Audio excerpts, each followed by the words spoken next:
രാമാനുജൻ്റെ ഒരു കഥ പറയാറുണ്ട്. ചില സ്ഥലത്ത് രാമാനുജൻ്റെ ഒരു ബന്ധു ഉണ്ടായിരുന്നു ആചാര്യൻ്റെ.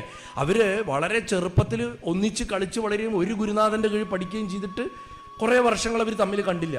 അപ്പോൾ രാമാനുജാചാര്യർ കുറച്ച് ഫേമസ് ആയിട്ട് വരുന്ന ഒരു കാലമാണ്. ആ ഫേമസ് ആയിട്ട് വരുന്നൊരു കാലത്ത് ഒരു ദിവസം അദ്ദേഹം ഒരു 7-8 ശിഷ്യന്മാരേ ആയിട്ടുള്ളൂ, ലക്ഷക്കണക്കിനായിട്ടില്ല. അപ്പോൾ ഇങ്ങനെ നടന്നു പോകണത്രേ, ശ്രീരംഗത്തിൻ്റെ അടുത്ത് കൂടെ നടന്നു പോകുമ്പോൾ ഈ കസിൻ ഓപ്പോസിറ്റ് വരുന്നു. ഇത് ഞാൻ പറഞ്ഞിട്ടുണ്ട് ഈ കഥ.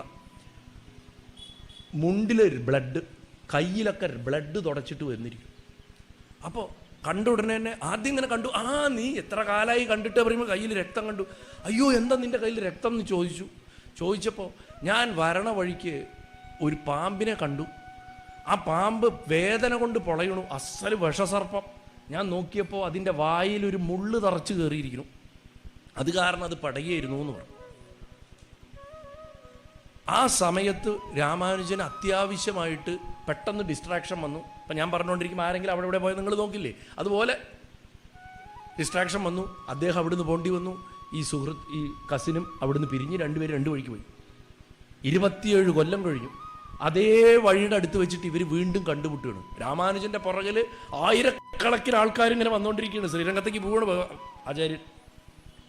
അപ്പം അപ്പോഴേക്കും സാക്ഷാൽ മഹാവിഷ്ണുവിനെ കാണുന്ന മാതിരിയാണ് ആചാര്യനെ കാണുന്നത് എല്ലാവരും. വഴിയിൽ ആൾക്കാർ നമസ്കരിച്ചുകൊണ്ടിരിക്കണം, ഒക്കെ ചെയ്യണു.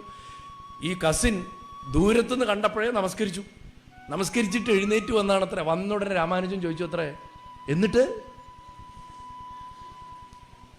അപ്പം പറഞ്ഞു, ഒന്നുമില്ല, ഞാൻ ആ മുള്ളെടുത്ത് കളഞ്ഞു, അതെന്നെ കൊത്തിയില്ല, ഭാഗ്യം എന്ന് പറഞ്ഞു. 2 വഴിക്ക് പിരിഞ്ഞു പോയി രണ്ടുപേരും. തലം അതാണ് അവരുടെ തലം. അതായത് നമുക്കാണ് കാലങ്ങൾ കടന്നു പോകണു എന്നുള്ളതൊക്കെ ഉള്ളത്. ഈശ്വരനിലേക്ക് ലയിക്കും തോറും, ഈശ്വരനിലേക്ക് അടുക്കും തോറും we get stabilised in A certain stage. അത് അവിടെ നിൽക്കും നമ്മൾ.